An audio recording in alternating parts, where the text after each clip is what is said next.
Ok, seja bem-vindo a esta série do mês de outubro, chamada A Reforma Continua, os 5 solas para hoje. E semana passada nós falamos o primeiro sola, que é sola fide, ou somente a fé. E hoje nós vamos trabalhar o sola escritura, ou somente a escritura.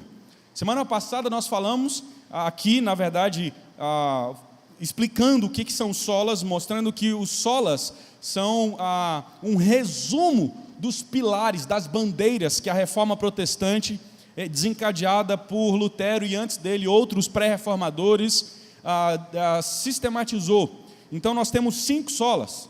Sola fide, que é somente a fé, ou seja, somente a fé em Cristo Jesus, por meio da graça, por isso somente a fé, somente Cristo, somente a graça, somente a Escritura e somente a Deus a glória. Só isso é que pode nos trazer salvação, nada além disso. Obviamente, quando Lutero ele coloca esses solas, ele está combatendo uma heresia, combatendo uma teologia. E é isso que nós vamos no decorrer desses 5 solas explicando. Então, na semana passada nós falamos sobre o primeiro deles, somente a fé. Se você quiser, depois você pode acessar o site da igreja ou entrar no canal no YouTube e ver ali o que foi falado sobre isso, tá bom? Provavelmente amanhã estará no site a mensagem de domingo passado. E hoje nós vamos abordar somente a Escritura, somente a Escritura. Por que esta expressão, somente a Escritura, surgiu logo após a Reforma Protestante, um período depois? Por que foi sistematizado essa ideia e contra o que é que se estava falando quando se declara somente a Escritura? E para a exposição das Escrituras, eu gostaria de convidar você a abrir sua Bíblia em 2 Timóteo, capítulo 3, verso 13 ao verso 17. Ok, assentados como estamos, mas reverentes às Escrituras, quero que você acompanhe em silêncio a palavra que diz assim: contudo, os perversos e impostores irão de mal a pior, enganando e sendo enganados. Quanto a você, porém, permaneça nas coisas que aprendeu, das quais tem convicção, pois você sabe de quem o aprendeu. Porque desde criança você conhece as sagradas letras, que são capazes de torná-lo sábio para a salvação mediante a fé em Cristo Jesus. Toda a Escritura é inspirada por Deus e útil para o ensino, para a repreensão, para a correção e para a instrução na justiça, para que o homem de Deus seja apto e plenamente preparado para toda boa obra. Irmãos, faz-se necessário explicar um pouco do conceito histórico. Então eu queria que vocês tivessem um pouco de paciência, porque eu preciso fazer a introdução desta mensagem dizendo por que foi necessário o conceito da sola escritura, ou somente a escritura. Isso é uma expressão em latim que diz somente a escritura, né? Por que aconteceu? Tudo gira em torno do conceito de autoridade. Autoridade do quê? Deixa eu explicar para você contra o que Lutero estava levantando. Deixa eu deixar bem claro que eu não estou aqui afirmando que a igreja protestante é melhor do que a igreja católica ou qualquer coisa nesse sentido. Não estou colocando nenhuma coisa, estou afirmando a história e dizendo o que a igreja romana crê até hoje e o que a igreja protestante crê, contra o que é que Lutero levantou. Então eu quero deixar isso muito claro, para que você, caso seja católico, não saia daqui chateado, porque houve contraposições e contradições àquilo que a igreja romana professa. Bom, contra o que é que Lutero estava levantando? Deixa eu dizer para você o que a igreja romana acredita, o que o católico romano acredita, o que a teologia romana acredita. Ela acredita da seguinte maneira: a igreja, ela surge antes mesmo da Bíblia, e por causa disso, a Bíblia surge da igreja. Nesse princípio, uma vez que a Bíblia surge da igreja, lá atrás, com Jesus Cristo, Deus colocou um representante sobre a igreja, este chamado Papa. Quem era o representante segundo a igreja romana? Pedro. Na concepção católico-romana, o Papa, que naquela época era Pedro e depois foram surgindo novos papas, está representando o próprio Cristo ali na igreja. Ele tem autoridade como a dos apóstolos e ainda mais. Sendo a igreja a mãe da Bíblia, a Bíblia está sujeita debaixo da igreja. E, portanto, a palavra de autoridade, a palavra de Deus, ela não se encerrou com o cânon, mas ela é uma palavra continuada. A palavra do Papa vale tanto quanto ou mais do que a palavra da Bíblia. Esta é a concepção da Igreja Católica Romana. Era essa concepção, contra isso Martinho Lutero lutou, e ainda continua sendo esta a concepção. Uma vez que a igreja é mãe da Bíblia, a Bíblia não está acima da igreja. A Bíblia está abaixo, de forma que sem a igreja é impossível você ler as Escrituras. Portanto, quem traz a salvação é Jesus Cristo, mas quem valida tudo isso é a igreja. Nesse caso, o conceito de tradição. Então eles dizem, a tradição da igreja vale mais do que a palavra.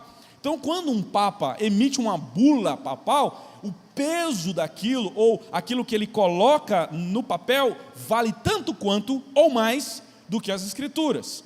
Dessa forma, o papa ele tem autoridade suprema na igreja romana. Lutero, deparando-se com as Escrituras, percebendo a inspiração das Escrituras, ele levanta-se contra isso. Lutero levanta-se contra isso, não só Lutero, mas outros reformadores antes dele, como por exemplo John Huss, que era um pré-reformador que foi queimado, porque uma vez que a igreja disse a ele que ele estava cometendo heresia, ele foi queimado, ele foi condenado à morte. Essa é a ideia. A igreja está acima da Bíblia, e uma vez que ela tem o seu representante maior, o próprio representante está acima das Escrituras, e a palavra papal vale tanto quanto ou mais do que a própria Escritura. Esse é o conceito de autoridade na igreja romana. Naquela época era assim, e ainda assim continua. Se você for ler aquilo que o Papa coloca, ou os conceitos da igreja, ou se você entrar na internet e colocar lá, Igreja Católica, ou a Igreja Católica, que a Igreja Católica crê sobre a palavra de Deus, você vai ver, isso aí está cheio lá, isso está muito claro, essa é aquilo que é professado. Contra isso, levanta Lutero, agora protestando contra esses conceitos, e Lutero diz o seguinte: não, a igreja de fato, ela a palavra foi feita por meio da igreja, isso é óbvio. As Escrituras, Deus usou pessoas da igreja, mas, diferentemente do que a igreja romana estava dizendo, Lutero levanta e diz, mas a Bíblia está acima da igreja, porque ela não foi produzida pela igreja, mas ela foi produzida pela inspiração do Espírito Santo. Dessa forma, ela é a palavra de Deus. Ela está acima da tradição, mesmo tendo sido escrito pela igreja. A Bíblia ela é maior e vem antes da própria igreja. A palavra de Deus é que dá expansão para a igreja. É por meio da palavra que a igreja se expande. E Lutero então diz o seguinte: minha mente dessa forma não está cativa à autoridade papal, mas minha mente está cativa somente pelas Escrituras. Daí surge o segundo sola. Somente a Escritura tem autoridade divina e poder para mostrar a salvação. O Papa não tem essa autoridade. Deixa eu mostrar para você um pedacinho da história aqui, um filme muito antigo e um dos mais clássicos da Reforma Protestante, um dos melhores e mais fiéis, no momento onde Lutero é convocado para um debate. Não no debate final onde se levanta ali as confissões, mas um debate teológico, porque Lutero ele vai agora para a academia de Wittenberg, ali ele se torna doutor e começa a ministrar aulas, e os seus conceitos é exatamente isso. Então preste atenção para que você entenda um pouco desses conceitos, do que é que Lutero, ou contra o que é que Lutero está combatendo aqui. Em respeito ao Supremo Pontífice e à Igreja Romana, preferia não participar de uma discussão que certamente só levará à desunião dos fiéis. Mas em respeito à verdade, repito, Cristo não fundou a igreja baseada em São Pedro, mas em si mesmo. Mas, prezado doutor, muitas autoridades discordam do senhor. Caprectus, Scotus, Pedro Lombardi, por exemplo. Sem falar de Cipriano e Nazianos, sim, doutor, discordam. Mas minha autoridade discorda de todos. E quem é esta autoridade? São Paulo. Pois não existe nenhum outro fundamento que não seja Jesus Cristo. Mas, doutor, esses ataques ao Papa só irão trazer desunião à igreja. Não é minha intenção. Mas o resultado é o mesmo, como se fosse. Aliás, todos sabem que suas doutrinas são aprovadas por aqueles que já dividiram a igreja. Diga os nomes. Os seguidores de Hobbes. Eles estão errados. Mas confesso que nas suas doutrinas vejo muitas coisas que Cristo aceita. Por exemplo,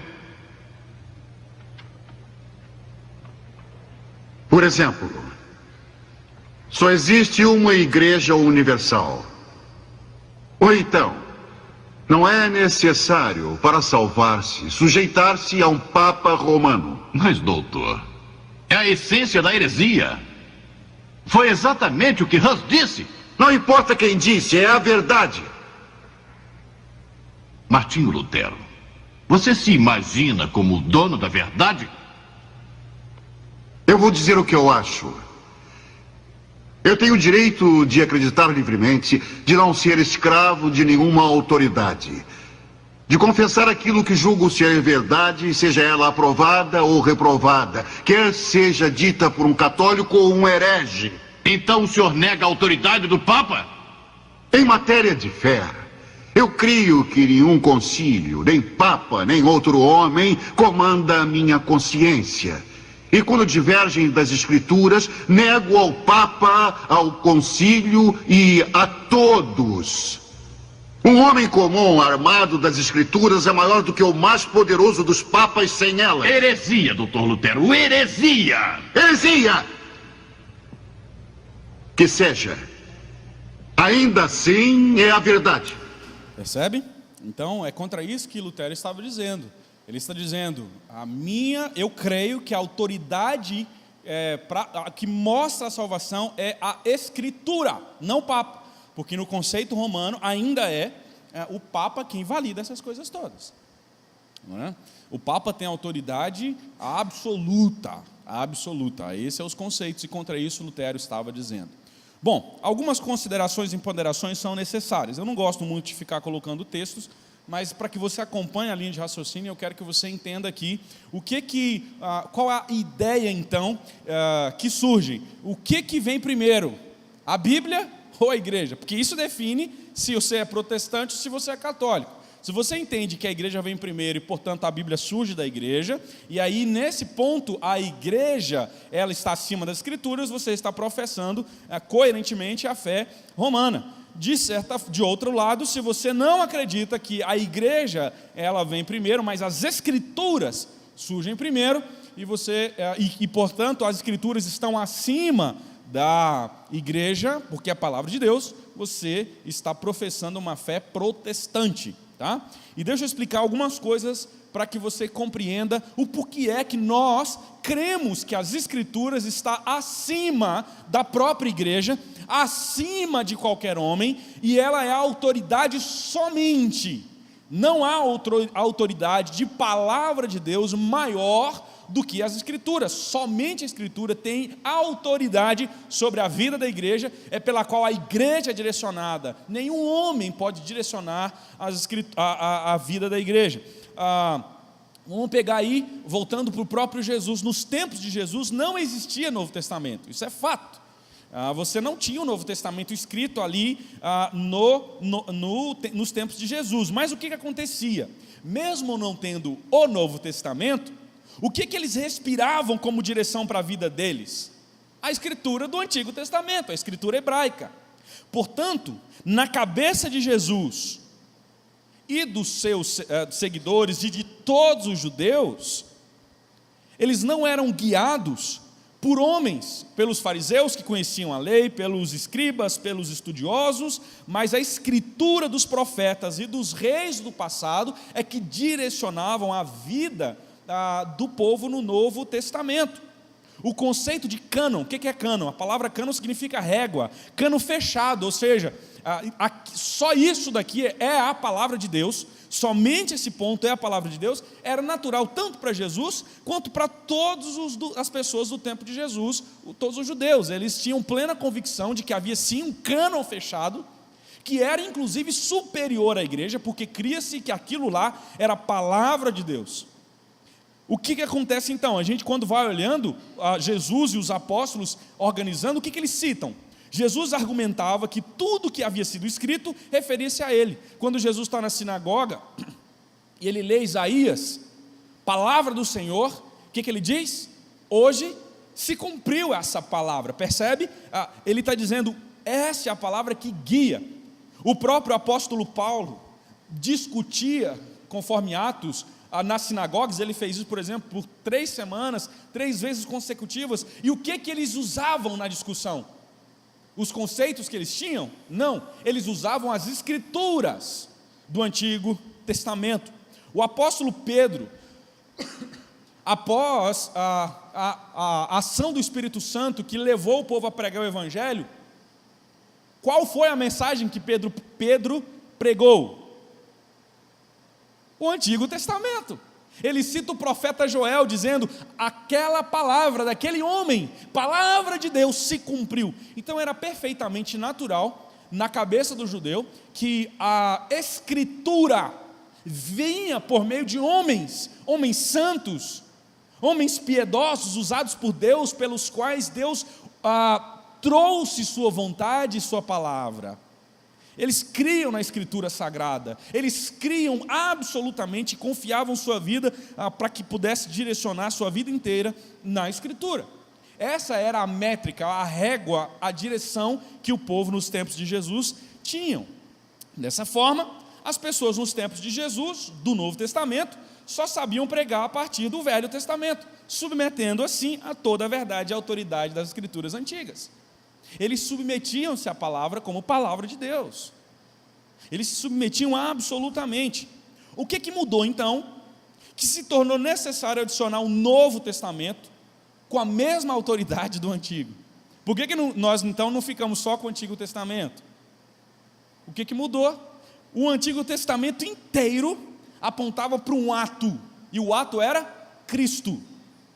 Agora, o Cristo prometido pelo Antigo Testamento, o Deus eterno, havia chegado.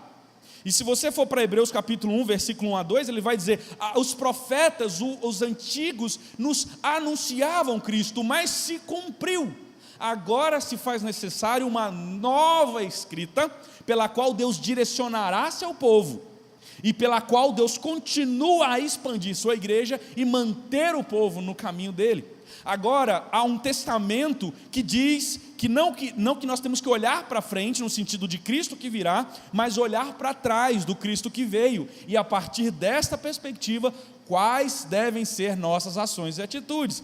Por isso se tornou necessário a escrita do Novo Testamento, e foi assim que Deus fez, por meio do seu Espírito.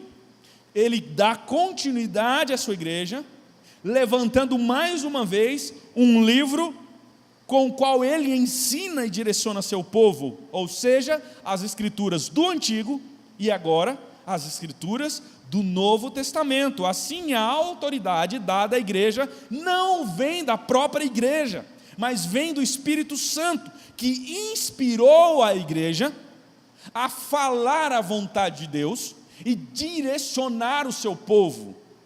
O próprio Jesus, quando ele senta com João, lá no Apocalipse, antes de João ver as coisas, qual é a ordem de Jesus?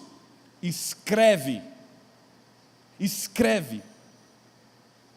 Se você for pesquisar o conceito romano, eles vão dizer, Deus nunca mandou escrever, Deus mandou pregar o evangelho que era dos apóstolos, mas Deus nunca mandou escrever. Claro que mandou. E esse era o conceito desde o Antigo Testamento.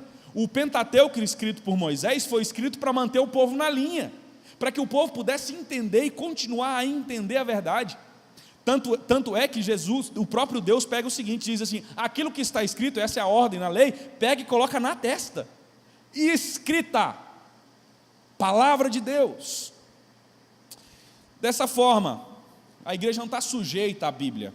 E cremos, portanto, que a igreja se estabelece sobre o próprio Cristo, o Senhor da igreja, e não sobre Pedro. Portanto, nem o homem, nem o Papa tem autoridade maior do que as Escrituras, pois ela foi instruída pelo próprio Deus, ela foi inspirada pelo próprio Espírito, e é somente a Escritura que traz a nós a concepção da salvação. E lembra que a nossa temática é exatamente essa, somente a Escritura, ou a temática da série, perdão, é a reforma para hoje. Por que a gente precisa ainda ratificar essas ideias, irmãos? Talvez alguns de vocês que nunca ouviram falar que a Igreja Católica pensava dessa forma, talvez você está dizendo: pastor, mas isso é um absurdo. É um absurdo para você que viveu a vida inteira escutando isso aqui, que a Bíblia é a palavra de Deus. Para quem pensa um pouco diferente, absurdo é o que a gente pensa. Agora, deixa eu mostrar para vocês, eu preguei há um tempo atrás nesse mesmo texto e mostrei esse mesmo vídeo para vocês aqui, de uma igreja que se denomina evangélica, a posição que eles têm de abandono da Bíblia, porque eles não acreditam mais que a Bíblia é a palavra de Deus, ou pelo menos não é essa a ideia, que eles acreditam que a Bíblia é a palavra de Deus, mas não encerrou. Deus ainda usa outro profeta hoje, um cara chamado Kaku Filipe, um indiano, que não era crente, mas teve uma visão, e que Deus mandou ele ser o continuista. Ele é a voz agora da palavra de Deus. Então, olha o que esses indivíduos estão fazendo. O altar de Atos, capítulo 19, se acendeu na Assembleia de Cuiabá. E aqui está o irmão Dinir queimando a sua Bíblia. A maldição, para mostrar que eu não sou preso às coisas terrenas, sim a palavra do profeta, a palavra de Deus viva hoje na terra. Amém, irmão Dinir. Amém. Assim como os católicos fazem a imagem de adoração, hoje as falsas traduções da Bíblia fazem dos evangélicos, brahmanistas, protestantes a mesma coisa.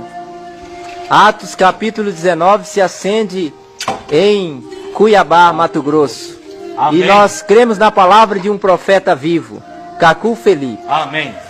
Bom, percebe? Nós cremos na palavra de um profeta vivo, não dessa Bíblia morta, não dessa perspectiva morta. Nós cremos na palavra de um profeta vivo.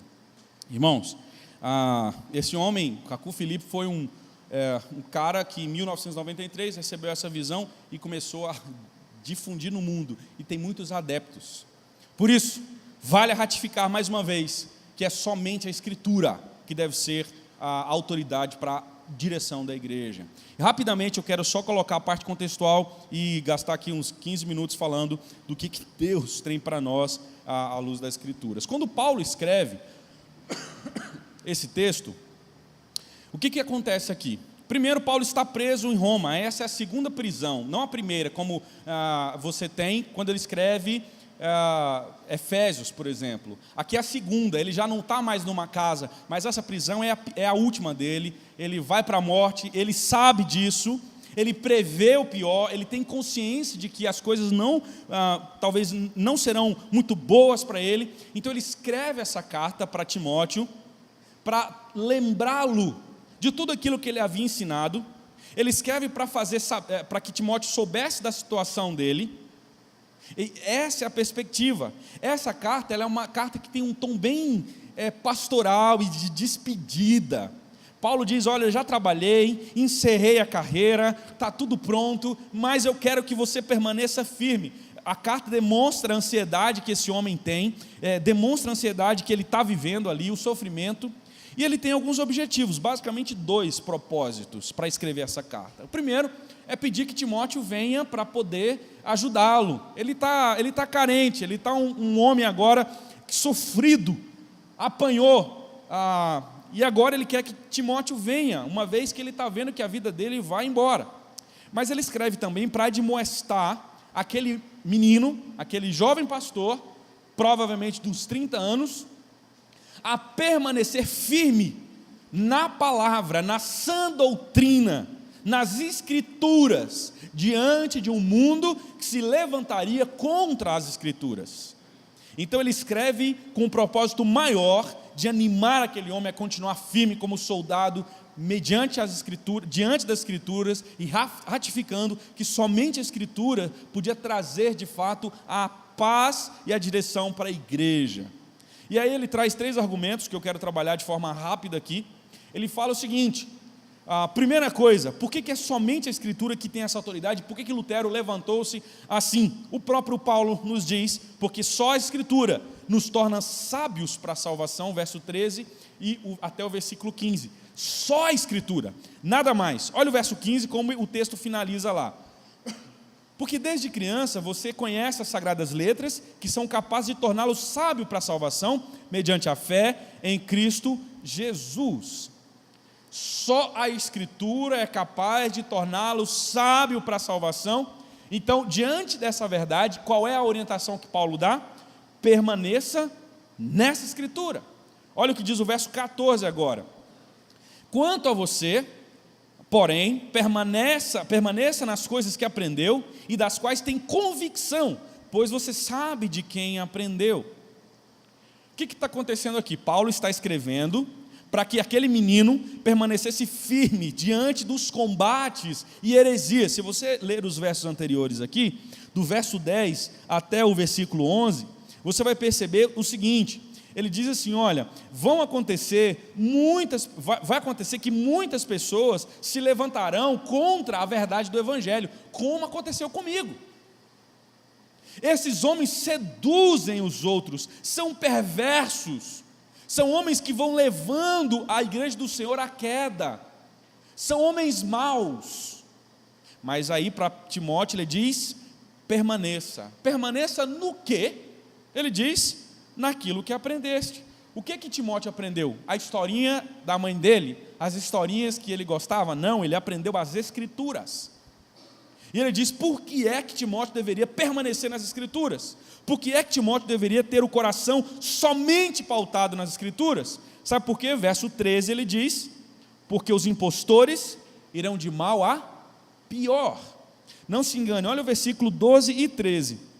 De fato, todos os que desejam viver piedosamente em Cristo Jesus serão perseguidos, porque ele está dizendo, uma vez que você quer viver a vida piedosa e cumprir as Escrituras, esses falsos mestres vão nos perseguir. Mas ele diz, contudo, Timóteo, os perversos e impostores irão de mal a pior, enganando e sendo enganados. Mas você permanece. Você deve permanecer. Aí sim ele diz, quanto a você, porém, diferentemente desses que abandonam as Escrituras, diferentemente daqueles que não têm a palavra de Deus como direção mais, você precisa permanecer nas Escrituras, Timóteo. E ele diz, sabendo de quem você aprendeu. De quem é que Timóteo havia aprendido? As Escrituras nos diz que ele aprendeu da sua mãe e da sua avó. Timóteo era os pais de Timóteo, um era a mãe judia e o pai grego. Então Timóteo não tinha sido circuncidado, mas a mãe de Timóteo era uma pessoa fervorosa, firme na fé, como a avó dele. E essas duas ensinaram as Escrituras. Aqui vale um alerta para você que tem filhos. Como é que você tem guardado o ensino das Escrituras com sua família, com seus filhos? Perceba que quando Paulo lembra as Escrituras para que Timóteo permaneça, ele não está dando algo novo, ele está dizendo aquilo que você aprendeu desde menino, desde criança. Eu e você temos a função e a obrigação de ensinar os nossos filhos a autoridade das Escrituras, porque só a Escritura é que nos tornará sábios para a salvação. São elas que nos revelam o nosso pecado, são elas que nos revelam quem Cristo é, o que Cristo fez. É a Escritura que nos torna sábios, ou seja, a Escritura que nos mostra que nós precisamos de Cristo. Por isso, somente a Escritura nos torna sábios para a salvação, e por isso ela é a autoridade máxima de direção para a sua igreja. Cuidado, não abandone as Escrituras, porque se você abandonar, as Escrituras próprias nos diz, nós iremos de mal a pior. Mas há uma segunda verdade que o texto aqui nos afirma. Se a primeira é que somente a Escritura nos torna sábios para a salvação, por isso ela é a autoridade máxima na igreja, de direção para a sua igreja. Em segundo lugar, somente a Escritura, somente ela, é inspirada por Deus. Não existe outro livro na face da terra que seja inspirado por Deus a não ser a Escritura. Olha aí o verso 16. Olha para a sua Bíblia aí. Verso 16. Toda a Escritura é inspirada por Deus e útil para o ensino, para a repreensão, para a correção e para a instrução na justiça.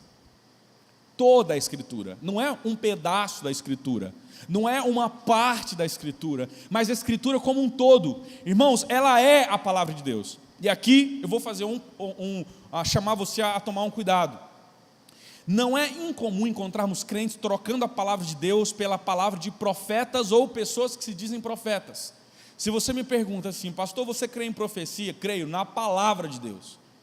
Se alguém revela alguma coisa, qual é o parâmetro pelo qual eu devo medir se aquela revelação é de Deus ou não? Palavra de Deus. Mas olha o que via de regra as pessoas acabam fazendo. Elas querem bênção, ao invés de ler as Escrituras e ver o que é que as Escrituras nos dizem sobre como proceder, o que elas fazem? Elas vão nos profetas para ler o futuro. Eu disse há um tempo atrás aqui que tem um monte de crente-omante. O que é o crente-omante? É a mesma coisa, é a mesma pessoa que gosta do cartomante. Quando os incrédulos vão querendo saber o futuro, onde eles vão? Eles vão lá nos cartomantes, vai ler os tarôs, os búzios, para saber com quem que eles vão casar, eles vão saber se vai dar certo o amor, eles vão lá. O que os crentes fazem? A mesma coisa, só que vão para profetas, que leem o futuro, e aí nós temos um monte de gente que se arrebentou, porque algum profeta, segundo a palavra de Deus, diz que ele deveria casar com fulano. E aí ele percebe que não era bem com fulano que ele tinha que casar, porque a Escritura diz claramente, não dá certo. Mas ler a Bíblia, orar, olhar para as Escrituras, gastar tempo, é complicado. Então eu vou logo num profeta lá, e ele me diz quem é que eu tenho que casar, o que eu tenho que fazer, ao invés de olhar para as Escrituras. Não há palavra humana que se compare à palavra de Deus. Nenhum homem terá a mesma autoridade que a palavra de Deus. Você quer saber o que fazer, quais decisões tomar? Palavra de Deus. Talvez a Bíblia não vai dizer, case-se com fulano, mas ela vai dizer, tome cuidado, porque esses são os princípios pelos quais você deve saber, e baseado nos princípios você toma as suas decisões. Porque a Bíblia, sendo inspirada por Deus, olha as características que ela traz aí nesses versos, no verso 16. A Bíblia diz que ela é útil para o ensino. A palavra ensino aqui tem a ver com conhecimento. É ela que faz a gente conhecer. Paulo, quando escreve para Timóteo, ele está falando assim, esses impostores, eles pervertem senhorinhas que ouvem e não crescem. Porque não leem as Escrituras e não conhecem. Quer saber o que é que tem que fazer? Conhecer a si mesmo, conhecer a vontade de Deus, vai para a Escritura. É ela que é útil para o ensino. Outra coisa, ela é útil para a repreensão. Paulo usa aqui a forma crescente, lógica. Então primeiro você conhece, a Bíblia faz você conhecer quem Deus é e conhecer quem você é. E aí a ideia da repreensão tem a ver com entender. Você entende, fala, entendi, eu sou um miserável mesmo, e eu preciso correr para Ele. Você entende que você estava errado, você entende que o seu relacionamento está errado, você entende que a forma como você lida com as coisas está errada. Por quê? Porque você conheceu, você leu, você estudou, e uma vez que você estudou essa que é a inspiração de Deus, você conhece e você entende. Aí ele usa uma outra ideia. Quando você conhece, você entende, agora você percebe que a Bíblia te chama na correção. O que é correção? A palavra usada aqui é a ideia de mudança, de mudar o rumo. Olha então o que a Bíblia faz com a gente. Te faz conhecer, então você se vê, você vê quem Deus é, você entende o problema que você está, e aí você é corrigido, você muda o rumo. Você muda o jeito que você estava agindo. Você toma uma nova posição. Então é assim, estou caminhando para lá, para um determinado lugar, e eu leio as Escrituras, eu percebi que lá tem um problema. E de repente eu entendo que se eu for lá, eu vou morrer. Então eu tomo um caminho inverso. Eu mudo a posição. Mas olha que interessante, porque Paulo tem um jeito de pensar peculiar e fantástico. Então ele diz, você conhece, você entende, você muda, e depois fica como é que você vive. Paulo diz, mas a Bíblia também é útil para a instrução na justiça. As duas palavras usadas aqui, na verdade tem a ideia com viver continuamente na justiça. Então percebe a ideia? Pelas Escrituras, eu me conheço e conheço quem Deus é.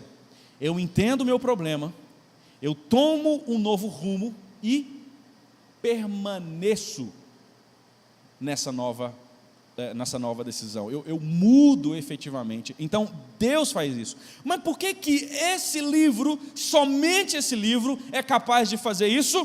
Porque este livro é inspirado. E somente ele, não existe outro livro. Não tem outro livro que vai ser tão eficiente em mostrar a você o seu pecado e chamar você à correção como as Escrituras. Não tem Rick Warren, não tem a igreja com propósito, a vida com propósito, nada muda. Não tem nenhum autor, nada, ninguém se compara às Escrituras, porque somente ela é inspirada. Por isso, o que deve direcionar sua vida não é a palavra de um homem, mas a palavra de Deus. Os crentes de Tessalônica, de Bereia, quando Paulo vai pregar o Evangelho, quando Paulo está pregando, o que eles fazem? Confere as Escrituras, para saber se o que o Paulo está dizendo de fato está ali contida. Então a Bíblia é um meio pelo qual eu conheço quem eu sou e conheço quem Deus é. Por isso, somente a Escritura, ela tem autoridade sobre a vida da igreja, porque ela é a palavra de Deus inspirada por Deus. Mas há a terceira e última coisa, pela qual nós precisamos defender nos dias de hoje a verdade que só a Escritura é autoridade para a direção da igreja. Terceira e última coisa é que só a Escritura é capaz de nos trazer amadurecimento, só ela nos amadurece. Perceba então, ela diz assim, olha, verso 16 ele falou assim, a Escritura ela te faz conhecer, te faz entender, te faz mudar e te faz viver. E como é que você vive? Qual é a consequência de viver na justiça olhando para a Escritura? A consequência está aí, o verso 17, para que o homem de Deus seja apto para quê? Apto para quê? O texto vai dizer, para fazer as boas obras, para praticar as boas obras. Perceba o verso 17, então uma vez que ele se torna apto lendo as Escrituras, ele se torna então preparado para toda boa obra. Boa obra, sem a preparação da verdade, da palavra e do Evangelho, ela se torna inútil. Por isso, Paulo repete, ela nos amadurece para a prática das boas obras. Para a prática das boas obras, e somente isso. Por isso, meus queridos, somente a Escritura deve ser autoridade plena para a nossa vida, porque ela sim, nos torna sábio para a salvação, é inspirada por Deus e nos amadurece. Só, não haverá outro livro na face da terra. Por isso eu quero concluir dizendo a você algumas verdades. Primeira delas, leia a Bíblia, é óbvio. Tem que ler Bíblia, gente. Se não ler Bíblia, não cresce. Fica esse crente mirrado, fraco, bebendo leitinho, cheio de frescura, cheio de nhenhenhê. Ele tem que ler Bíblia para amadurecer, crescer. Ouça a Bíblia. Eu não sei ler. Meu irmão, vai para a internet. Tem muito a Bíblia em áudio. Fale sobre as coisas da Bíblia. Outra coisa, tenha a Bíblia como alimentação diária. Faça guerra para você ler Bíblia. Discipline-se em lê-la e estudá-la. Coloque sua família em sintonia com a Bíblia. E finalmente, eu quero convocar você, gaste tempo com seus filhos lendo a Bíblia com eles. Gaste tempo com seus filhos. A Bíblia, meus queridos, é a nossa única regra de fé e de prática. Somente ela deve ser usada na nossa direção. Você não tem que ensinar aos seus filhos aquilo que você acha. Quando Jesus nos diz que deveríamos fazer discípulos, qual foi a ordem pela qual nós deveríamos ensinar os outros? Ensine-os a guardar todas as coisas que vos tenho ordenado. Não aquilo que você acha. Eu não sei como você veio para cá, mas deixa eu dizer um negócio para você. Se você estiver passando por alguma dificuldade, alguma tribulação na sua alma, a Bíblia tem resposta para você. Ela é a palavra de Deus, leia. Agora, deixa eu explicar uma coisa. A Bíblia não é um amuleto. Você não pode simplesmente deixar a Bíblia aberta lá e achar que a Bíblia vai te proteger. Não, a Bíblia precisa ser estudada. E não se lê Bíblia pelas metades. Deixa eu ver o que Deus vai falar hoje. Deixa eu ver aqui. Né? Tem nada aqui que interessa. Não, eu não gostei dessa palavra não, está muito duro. Ixi, ai de você, destruidor, que ainda misericórdia. Então não é muito boa, vamos abrir de novo aqui. Não funciona assim, a Bíblia não é um amuleto que você vai lá e vê. A Bíblia é uma carta de Deus. Deve ser lida de forma sequencial, capítulo a capítulo. Se você ficar lendo a carta pelas metades, você nunca vai entender. É por isso que tem um monte de crente frágil, fraco nas nossas igrejas, porque leem a Bíblia de vez em quando, ainda pegam uns pedaços da Bíblia. Não é a Bíblia inteira. Irmão, Bíblia se lê todo dia, sequencialmente. Claro que você pode fazer isso uma vez ou outra lá, porque o negócio está muito ruim, mas lembre-se, uma vez que você conhece as Escrituras, você sabe aonde ir. Deus há de consolar você. Você tem que tomar uma decisão de trabalho. Eu preciso tomar uma decisão de trabalho. A Bíblia te responde. Quais os princípios pelos quais você deve tomar? Eu preciso namorar. A Bíblia te responde. Quero casar. A Bíblia te responde com como você deve procurar alguém para casar. É assim que você precisa ser guiado pela Escritura. Porque ela é a palavra de Deus. Ela não é uma historinha, mas ela é a palavra de Deus. Inclusive, é a palavra de Deus, as Escrituras, que diz que se você não olhar para Cristo e correr para Ele, você está no inferno. E se você partir desse mundo sem crer e confiar em Jesus Cristo, você receberá a ira eterna dele. É a Escritura que nos revela que você precisa confiar nele. É a Escritura que nos revela que Ele é o único e suficiente Salvador da sua vida. É a Escritura que nos revela que nós somos pecadores e carecemos da graça dele. Por isso, eu quero dizer para você, diante dessa realidade, corra para o Senhor. Corra para Jesus. Porque as Escrituras nos diz que aqueles que estão sem Cristo são passíveis e, por natureza, filhos da ira de Deus. Corra para o Senhor, corra para Cristo, para que você tenha liberdade e de fato viva a graça de Deus. Eu queria orar com você mais uma vez, pedindo a graça dele sobre as nossas vidas. Ele é o único caminho, ele é a única verdade, ele é a vida para nós. Se você puder, fique de pé.